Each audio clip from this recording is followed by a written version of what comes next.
Hello, everyone, and welcome to the Southern Reads Podcast, the show where I talk about books and only books and everything book related. Today, I am joined by Mr. Bobby Doti.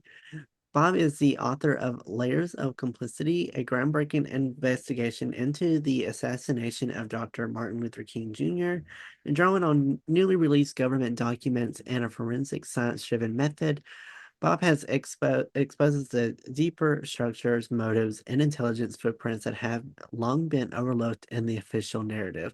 So he's here. He's going to share with us a little bit more about kind of what led him to reopen this assassination, kind of some of the research that he's learned, and just kind of talk about the book in general and the writing process. So, Bob, thank you so much for taking time to come on the podcast today. I'm really looking forward to our conversation. Welcome to Southern Reads. Hey, thank you. And I'm looking forward to tell you a little bit about the writing process, the history process, and how I got into this work. Absolutely. So, just kind of start from the beginning. Share with me kind of just a little bit of the backstory behind what led you to want to re-examine the assassination of Martin Luther King Jr. and why did you feel the existing narrative was incomplete? Well, I was always interested in history. I was a chemist primarily, and then I went back to school after I retired. And I studied, um, well, the country has been changing a bit with a lot of kind of controversies and division. And it did remind me of the 1960s. And I wanted to explore some of the aspects of the 1960s and maybe unresolved issues of race, of class, and our place in the world with controversy of Vietnam then. And many people argued about foolish wars or in the last 20 years in the Middle East. And people from both sides of the spectrum kind of use those words.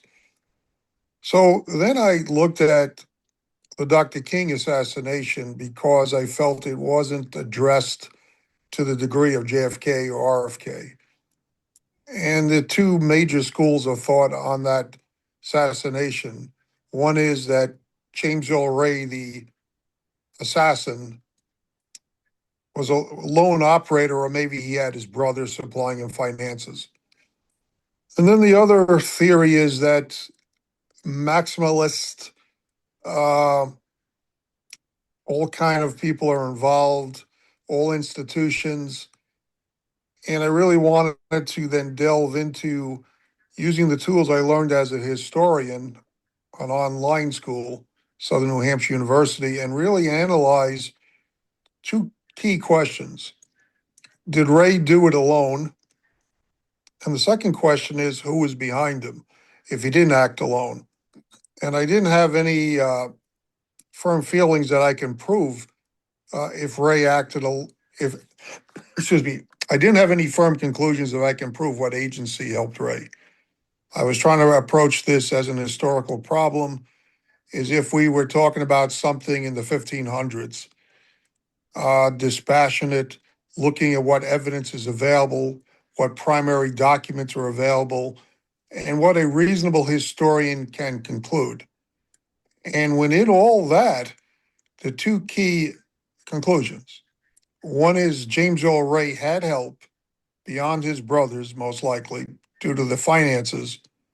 And the second question is there were three security agencies, FBI, CIA, and Army military intelligence group that had motives or dislike of King that were very profound in the government documents. So I would say that if Ray had help, it had to be from one or all three of those agencies in some manner, either to plan it, to the escape in some manner, and definitely the finances. He was helped, either direct help or by indirect cutouts, possibly using the Memphis organized crime elements to do this crime. And this frightening thing is that this is not conspiracy theory. I can mention documents that I have found and I put in my book, Layers of Complicity, uh, that really have like screenshots of all these documents that are, I believe, a key of their dislike, of the surveillance, of the harassment. Uh, for instance, the Central Intelligence Agency had a Project Merrimack. They came Project Chaos, and Chaos was revealed by Richard Helms to the Church Committee in 1975. But Merrimack had surveillance on King on the day he was shot. Hour by hour, they had reports on where he was, where his wife was, where Dr. Ralph Abernathy was, where his family was after the assassination. Um, they had, according to a document in '98, and more documents came forward, the CIA was worried about, they had an undercover policeman on Memphis police force who was on the balcony after King got shot. It was even photographed, I believe. This is not a conspiracy theory. This is in a government document. James Earl Ray's first lawyer was a member of the Central Intelligence Agency. He was a mayor of Birmingham, Alabama. He was a chief counsel of the Ku Klux Klan. Uh, a recent document does show that the CIA was using Arthur Haynes, who was a pilot in the Alabama National Guard, Air Guard, to recruit pilots for the Bay of Pigs invasion of Cuba. So again, this is just a smattering of the documents that I found, and it's really hard to come to any other conclusion if you're a reasonable historian. I can't prove it with absolute certitude who did it, but James Earl Ray certainly, if he wasn't working with these intelligence agencies, he solved their problem of their dislike of Dr. King. So it's kind of frightening, and I think it's a story that needs to be told, and we can get into why I think it needs to be told. So there's a lot of background information when it comes to his assassination. It was basically a world-known historical event in U.S. history, and it's people around the world saw it. Was there any information that you found during your research that most people would not be maybe aware of that's not public knowledge? Well, one thing I found, well, I wasn't aware of was the Arthur Haynes information. For instance, there was an author named Hampton Sides. He writes in articles, he had a book, Hellhound on His Trail, and then he wrote an article. And in the article, he says that Haynes had connections with the CIA. I thought that was total bullcrap, to tell you the truth. And then when I found the document like a day later, I said, oh my goodness. Um, Now, it's really curious that even the Central Intelligence Agency would be working with the Ku Klux Klan chief counsel of Alabama, involved in bombings of black churches. Um, Again, I have respect for intelligence agencies normally, but that even you generate some questions. Well, who are they working with? To what end? So that was weird. Um, the fact that there was a constant surveillance on King with the CIA in Memphis. That was, I don't believe most people know that. The Justice Department in the late '90s wanted to offer the CIA, the police officer, I'll mention his first name, and it's in the book, it's public information. His first name is Merrill. And Merrill was offered a lie detector test. And the Department of Justice wanted to give him complete immunity. The Central Intelligence Agency was against him getting immunity if he was involved in the assassination of King.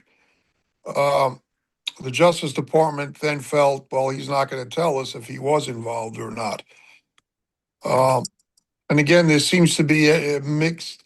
I'm really not sure what the motives of the CIA were not giving complete immunity. I guess they can always argue, well, if he committed a crime, we had nothing to do with it, and we're against giving an agent who killed someone immunity in the United States. Um, that was very strange. There was Justice Department review of some of this in the late '90s. A book was written about William Pepper wrote a book, and he based it on another book written uh, that the military intelligence group had a sniper in Memphis. I can't prove that. Uh, but within that, uh, the Justice Department said, well, the surveillance on King was so prevalent for the last 4 or 5 years of his life that if even if the surveillance was going on, it's unremarkable. So here you have the Justice Department saying, yes, the surveillance is so frequent on King, it's unremarkable. Which most of us would think if you're constantly surveilling a person, then it's not unremarkable. There's a reason why you have a man under constant surveillance. You must be viewing him as some type of threat to the United States. And indeed, the FBI in the Church Committee in 75 said, William Sullivan said, we regarded Dr. King as their words, not mine, existential threat, which means Dr. King is a threat for the United States to survive as a nation. That's what the word existential means, to exist as a nation. So you have these things are not well known. Some of them were previously known before the disclosures, but if you put it all together, with James Earl Ray living on the equivalent of $114,000 after he escaped from Missouri State Prison in April of 67. He committed the crime against King in April of 68 the following year. He was able to go to Canada twice and generate 3 aliases of real Canadian men who are real Canadian men with those names. And then he was able to pay the equivalent of a $3,000 plane ticket after he shot Dr. King to go to London.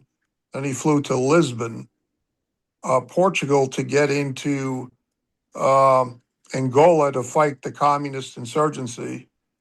And then he flew back to London and he wanted to fly to Belgium to get into Rhodesia. Well, when he was at the London Heathrow Airport, Scotland Yard policemen noticed that the Canadians had the original alias Eric Galt. The new alias was George Ramon Sneed, and the Canadians went through 100,000 passport photos to identify the original alias with this second alias. And that's why Ray got arrested due to the diligence of the Canadians and not so much the FBI. Although the FBI did provide the first name, first alias to the Canadians. But all of this is very weird because if Ray got into Belgium, went to Rhodesia, Rhodesia had no extradition treaty with the United States. And again, this takes money to be flying around hotels, not much evidence of any crime he's committing, like robberies. You live on the equivalent of $114,000 today. So all the financing doesn't make sense.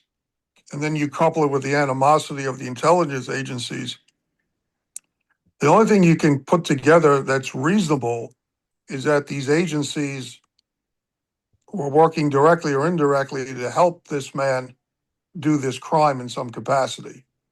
Um, I think that's the only conclusions that a reasonable historian can come up with. Um, I believe the case is much stronger than Lee Harvey Oswald and Sirhan Sirhan. That points in that direction. Uh, if you look at Oswald, he shot Kennedy allegedly. He went back to a boarding house to pick up a baseball jacket and a revolver. That's the escape plan. Escape plan is Sirhan Sirhan. He got tackled in a pantry. Ray shot King, got into a Ford Mustang he bought a year before. He drove to Atlanta, dumped the car, got into Detroit, Cincinnati, Detroit, Windsor, Canada, and then he generated 2 more aliases and was able to live in boarding houses, buy food, and then buy equivalent of a $3,000 plane ticket again. So that's kind of it. It's somewhat sobering to think that somehow people were happy with some official explanation of this crime and not really kind of looking more into it, I think, versus trying to some of the authors seem to have some kind of a mental fetish, I would say, by trying to somehow some people feel better about the world when everything's a lone gunman, or they like to use the word conspiracy theory. Um, but it's not conspiracy theory if it's their own government documents that point in that direction. Did you do any kind of interviews with people that were more knowledgeable about this topic for the book, or did you do it solely based off of your own research? I did it based on my own research, and um, I do admit that would have took a lot longer. In fact, I'm not even sure who's alive anymore. Ray has been dead for years. Um, his brothers have, I believe, have come up with self-serving narratives of some degree about this case. Um, I think that's why when I use the term, I'm looking at this as an event that happened hundreds of years ago. Um, that was kind of the methods, and the governments had they had 100,000 files, and they listed the files by keynotes, keywords, and the keywords sometimes pulled up relevant information. So you get the hang of like searching document after document. What is reasonable? They've had even the skeptics of a conspiracy have had good information about James Earl Ray. If Gerald Posner's book documents many things well, so does Hampton Sides. The difference I have with some of this is that the total acceptance on the FBI 68 report, the House Select Committee's report that does believe there's a conspiracy, but believes that the brothers did the financing. Um, a lot of this is based on the FBI claims the two brothers did a bank robbery in Alton, Illinois, and yet the Alton, Illinois sheriff does not believe it was the Ray family involved. Um, so if you're going to assume that Ray had financing, I think it would behoove the FBI in '78 to actually figure out if the Ray brothers did that robbery. Um, then there's parts of this case that are not well explored, I believe, even then. And I go through a chapter of doing a critical analysis of the FBI report and the House Select Committee report, and I apply the techniques I believe a historian would apply using critical uh, critique of what they're saying and what it really means. A lot of it is damage control. A lot of it is dismissing unnamed sources, saying there's no evidence for it, setting up a tautology. Well, conspirators means other fingerprints. Can't find other fingerprints. Aha, there's no other conspirators. Um, so the reasoning is kind of a circular reasoning to arrive at a certain opinion on this. Uh, I don't think a lot of this is explained really well. For instance, when Ray escaped from Missouri State Prison in '67, he ended up in Los Angeles, and he had a nice life developing there. He bought a console TV. He was taking ballroom dancing. He took hypnosis lessons. He went to bartender school and did so well, the proprietor wanted to get him a job. Well, then he goes with a family group to New Orleans. And then when he comes back from New Orleans, he decides, well, I'm going to leave Los Angeles now. And then he goes to Atlanta, Georgia to stalk Dr. King. So it doesn't make sense if you're a fugitive and you got away with it. You're living in Los Angeles, and all of a sudden you can say, well, okay, I'm going to go follow this guy and kill this guy now. And even the House Select Committee had a little bit of trouble finding a motive. They believed they talked to 30 people in Missouri State Prison, women that dated Ray, and they didn't. There was a mixed report whether he was a racist or not. It wasn't a slam dunk there. Um, then they looked at the psychology of James Earl Ray. Did he want to do this for notoriety? Well, no, he had a well thought out escape plan. He did not want to be caught. He wanted to be forgotten about this. So he was going to commit a crime and be forgotten using aliases. And he almost got away with it when he ran out of the boarding house. He had everything wrapped up in blanket, the rifle, the things he was using in the hotel room, and he saw a police car and he dumped the whole satchel of right there. And those fingerprints linked him to the escapee, James Earl Ray from Missouri State Prison. If the FBI did not find that blanket with items, Ray would have committed the perfect crime.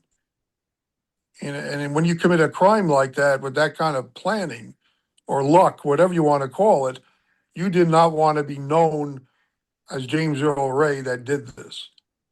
So again, it's very unusual in political assassinations to have this kind of a well thought out plan. His intelligence was measured by psychologists to be 106, slightly above average, and he's doing the Harry Houdini type of escape planning. Um, so again, these are questions that, if you put it all together, you say that he had help, and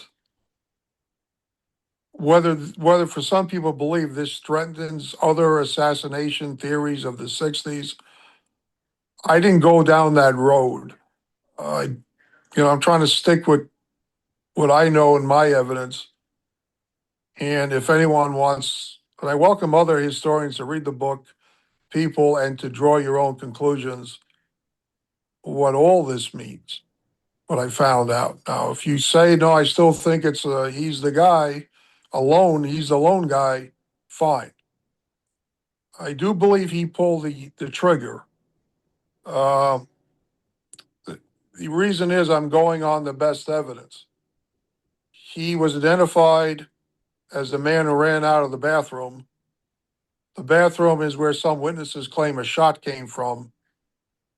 The autopsy on Dr. King shows a level shot to the second floor Lorraine Hotel and not an upward shot. So the best evidence indicates that the shot came from that bathroom. And the man ran to a Ford white Mustang. For it to not be James Earl Ray, it has to be a guy that looks like him and possibly driving a second white Ford Mustang. It starts getting a little ridiculous in my mind. The easy thing is that he did do the shooting. I'm suggesting he had help in getting away and being set up to do this crime. Now, when it comes to the book, excuse me, itself, when you released it, what was some of the feedback and critical reception that you had received about the book so far? So it was mixed about the two different parts. Some people felt that I didn't really prove that Ray had help. I was trying to analyze Ray's actions if it was more consistent with having help or having being a lone gunman. Now, one thing he did do along those lines, to give you an illustration, was that I brought up that Ray bought a 243 gun rifle. He returned it the next day saying it's the wrong rifle for my hunting purposes, and he got a 30-06. King was shot with the bullet of a 30-06. Uh, Now, I believe, without getting to the weeds of it, that a 30-06 would be a better firearm to do an assassination. Um, if that's the case, then where did Ray get this knowledge as a lone gunman? Before the internet, you would have to ask someone, uh, about rifles. He went to another rifle store day before, and he gave the salesman a lot of questions. So somehow he had this epiphany, he had the wrong rifle. So that was one thing. Um, Although someone else felt I did prove it fairly well that he was not a lone operator by his complexity of movements. Um, so that was what I heard from part one. Now part two, one person who wasn't thrilled about part one, he said, "This is no, you really proved this really well." Did that, and he was surprised that the government did not investigate this more.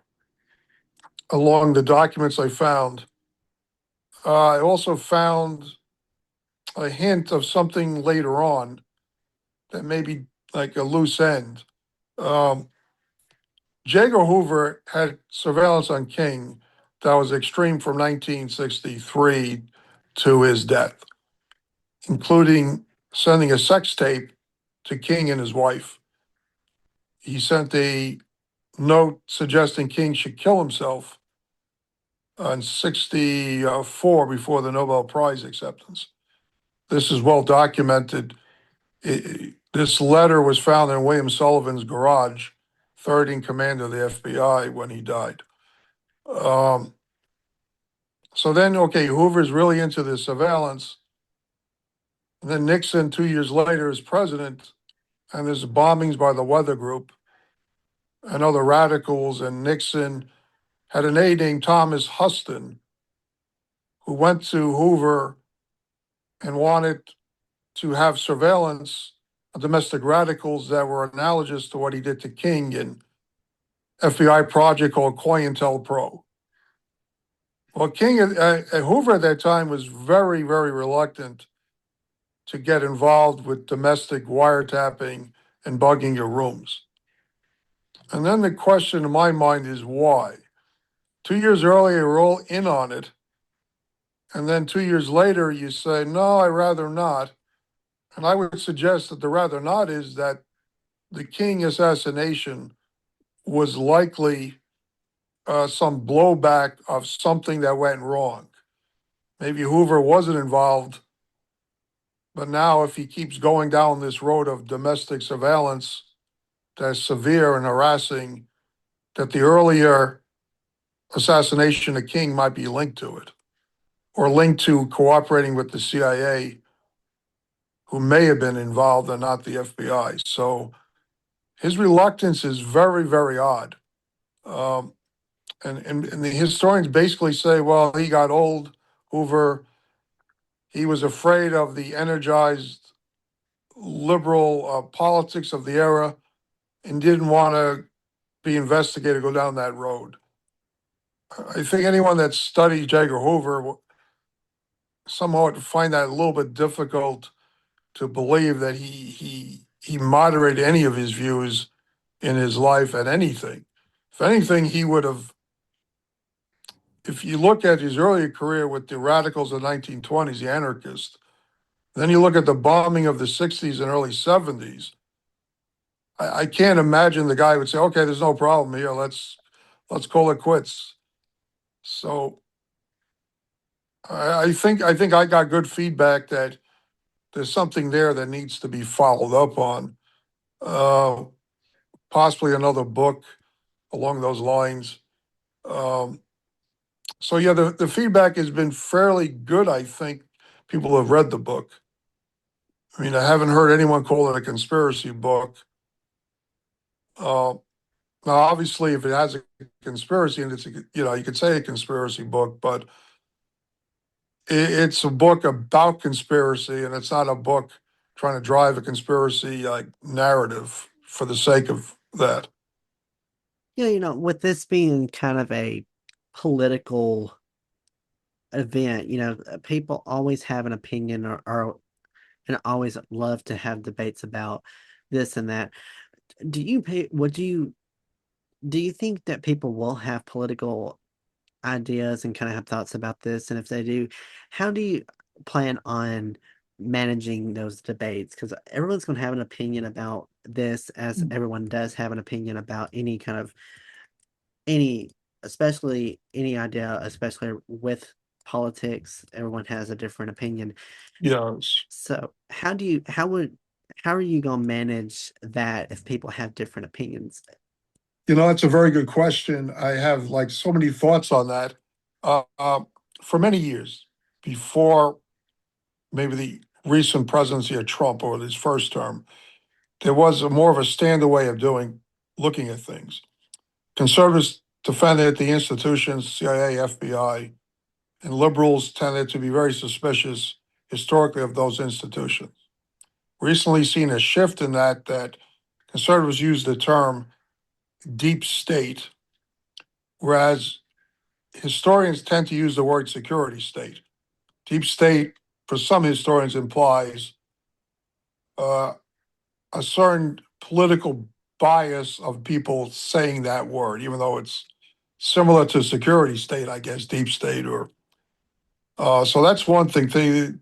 So we have people now all over this spectrum looking at what the government could do. There's people that would suggest that was it Thomas Matthew Crooks who shot at Trump in Butler, Pennsylvania, some hinting that he's connected with someone. And that generally on the right does that.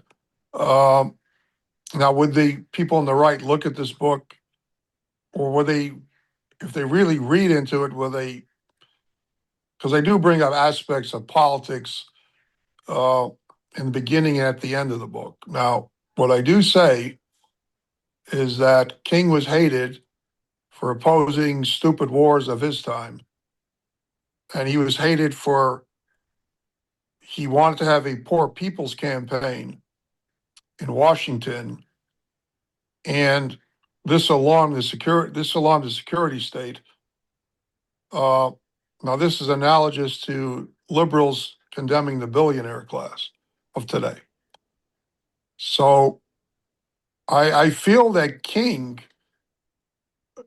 is more of a warning in my politics, is more of a warning that he was warning against aspects of the right, wars, uh, negating you have cuts in the budget, cuts that go to Medicaid, billionaire tax cuts do not get cuts, let's say.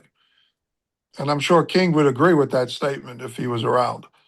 So I think the life of King was a critique of some of the far right conservative viewpoints of his time.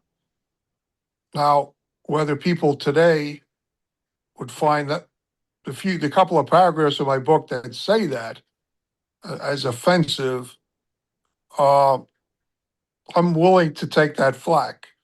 Uh, I'm not going to say that King was a right wing guy. I mean, I wouldn't even say John Kennedy was a liberal for his time. He was not a Republican. He was a liberal Democrat for the 1960s. Whether there are people trying to claim even the Kennedy legacy as their own now, I don't know. That's somewhat far fetched in my mind. Uh, so I understand what you're saying, um, but I don't see how you can write a book about Dr. King and claim that no, he's okay with billionaires making hundreds of times more than the average factory worker, and Dr. King is okay about entering the Voting Rights Act, and Dr. King would be okay with some of these events in the Middle East, and Dr. King spoke about a new relationship between the West and the developing world, and it gets really controversial because you're saying, well, you know, Cuba never did anything to the United States for the most part. Vietnam killed 50,000 American soldiers. That's a fact. We have relations with Vietnam. We do not have relations with Cuba. Well, you could argue the reason for that is that Cuba does not allow American businesses in there, and Vietnam allows American businesses. So again, is what is the driver for who we're friends with? Are we friends with countries that help American business, or we're friends with countries that promote democracy? As I think as Dr. King would have urged. So I don't write that directly in the book, but I think an intelligent person of any political persuasion would see that in the writing. Um, I try to minimize those thoughts in the book to like a few paragraphs. Um, I don't know if I could ask you a question. I don't know. Probably this is bad. I don't think it works in reverse. Do you have any thoughts about, or you rather not express anything about the politics of some of this?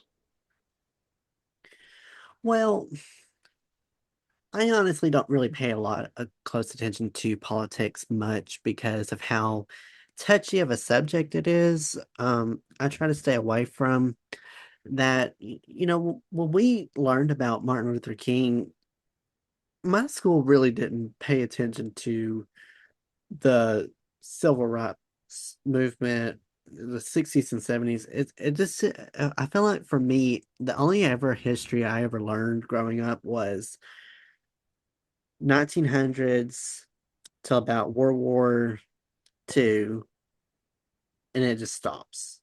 I feel like I Yeah. know more about World War One and Two than I do about anything else in history because I feel like that's just what our state focused on or what our school district focused on.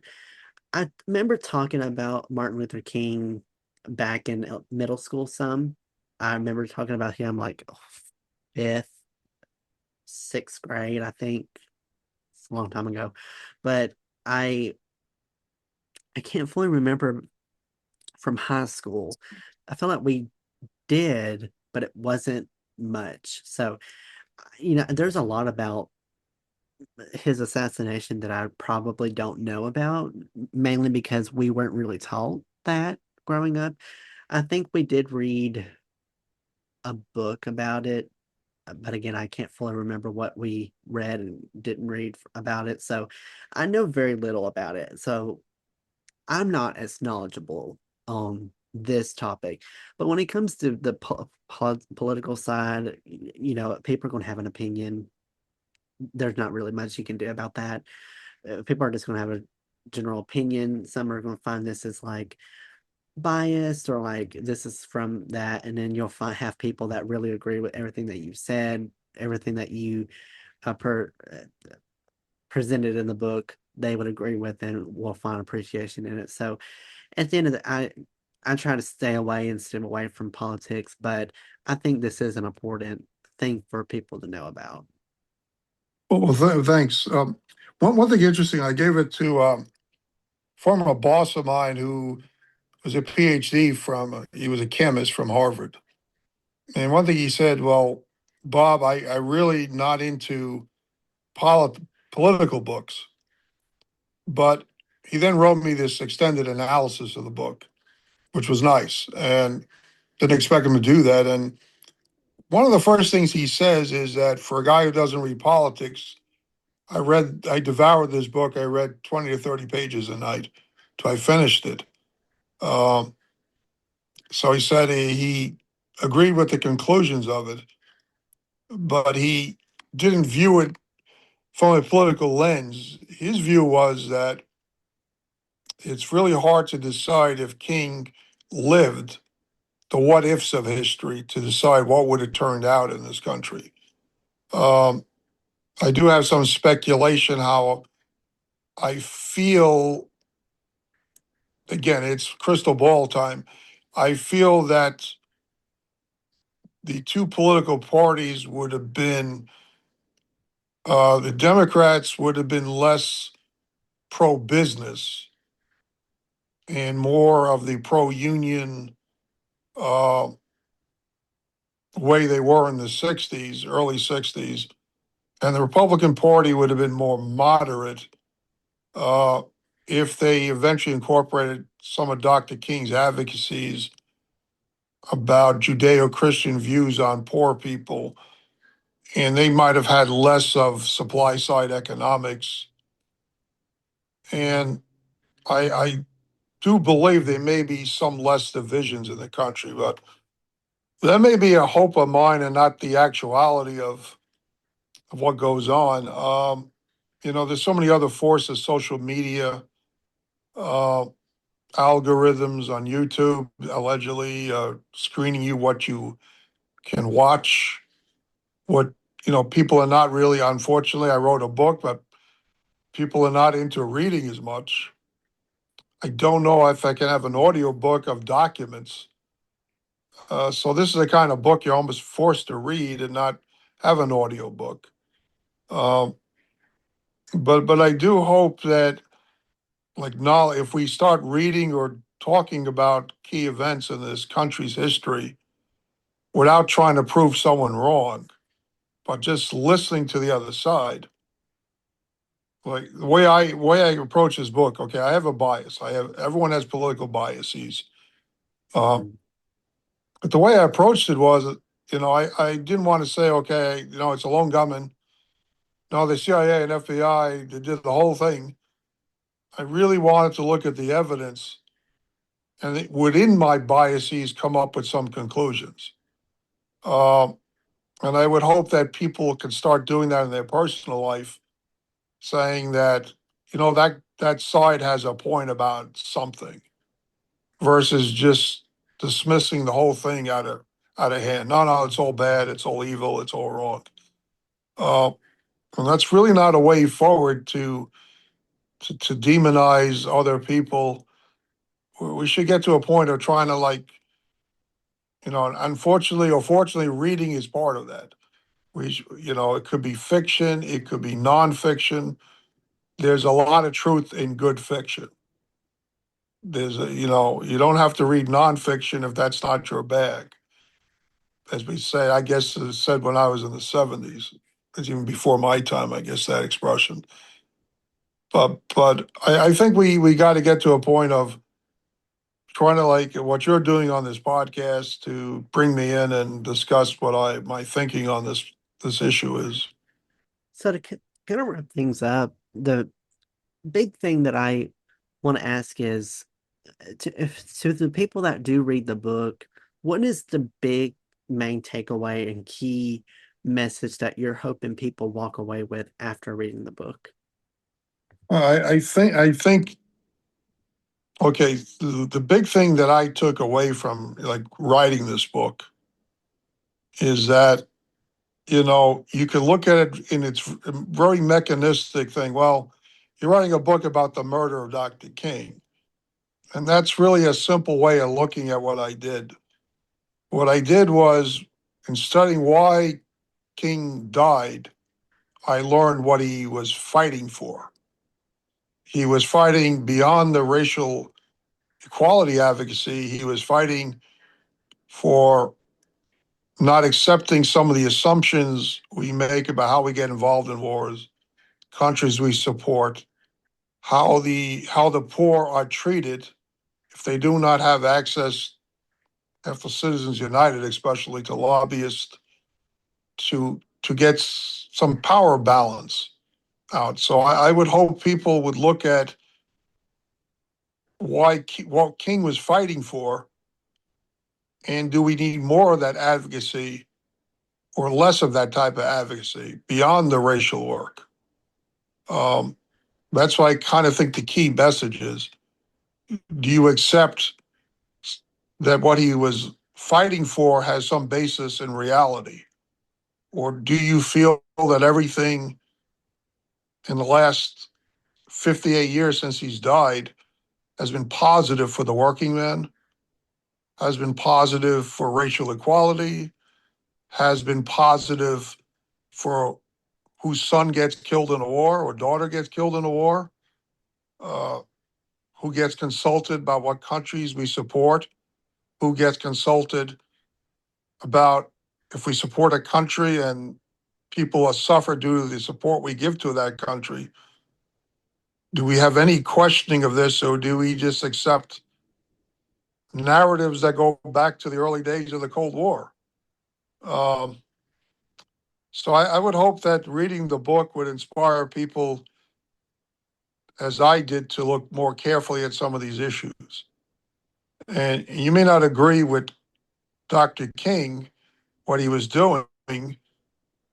Some of his plans on the Poor People's Campaign, guaranteed employment, half a million government housing a year, equivalent of in that era, $30 billion war on poverty, which might be $300 billion today. Again, you may not agree with any of that, or you may say that numbers are bad, or there are better ways of getting housing for people than government building, and that's no, those are all legitimate, but at least get into thinking about what he was trying to do, and why poverty and some of these things still go on. Um, After Vietnam in the early 70s, I thought we would never get involved in a war overseas for maybe 50 years. I literally remember what was going on with people my age at 16 and 17. They, Jimmy Carter came president. He had his own issues, uh, things that happened to him, whether he was at fault or victim of circumstance. But certainly he represented, you know, even if people wanted to make fun of him when he was president, he did represent a different way of doing things, like looking at human rights, who we support as leaders in foreign countries. And a lot of that came out, I think, the King advocacy that was a reaction to Watergate, Vietnam, and some of that other stuff. Uh, so yeah, it's been an interesting book to write. Uh, it's been really difficult mentally to process some of this stuff. Um, I'm not sure I would honestly. I'm not sure I would do it again. It's kind of like I'm a new historian. I graduated recently. It's definitely not it's definitely not the first thing you should tackle out of coming out of school, I think. Um, but on the other hand, I'm glad I did write it. Someone had to write it. It might as well be me, I guess. I'm saying that in jest. It's kind of dry humor there. Yeah. Well, Bob, I appreciate you so much for taking time to come on the podcast today to share this book and to share the research that you have conducted and have been able to release to the public and be able to share to people interested in the book. If they would like to check it out, if they would like to follow you and support you, where can they go to learn more information and best connect with you? We'll have a YouTube channel, Historian Bob Explains, and I think that'd be good to look at that. I'm trying to get a website up. My name is showing the book, Robert Doti, Layers of Complicity. Um, it's available on Amazon.com, or Atmosphere. You can get the Kindle version. You can ask your libraries to stock it. Uh, Again, I hope or your listeners can get this book, look into it. It's based on government documents. Um, you may not agree with all my conclusions, and that's great. That's okay. We need people to debate these kind of things in our society and look more carefully at these issues, even though they're almost 60 years old now.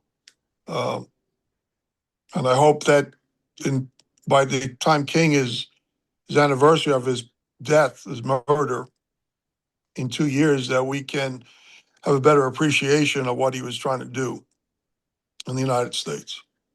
And I will put all of his information in the description box below so that if you are interested in learning more about the book as well as would like to connect with him, I will put his contact information down below. So just check that out. Feel free to follow the podcast on the socials. You can reach out to me on Instagram and TikTok at southern.reads. You can find me on Facebook, Twitter, and YouTube at Noah's Podcasts. And feel free to also check out the website, Noah's Podcasts.com, to learn more about this show as well as the other podcasts that I do. Thank you so much to everyone for tuning in today's episode. I can I hope you all enjoyed it. Have a great rest of your day. Be safe, and I will catch you in the next episode of Southern Reads.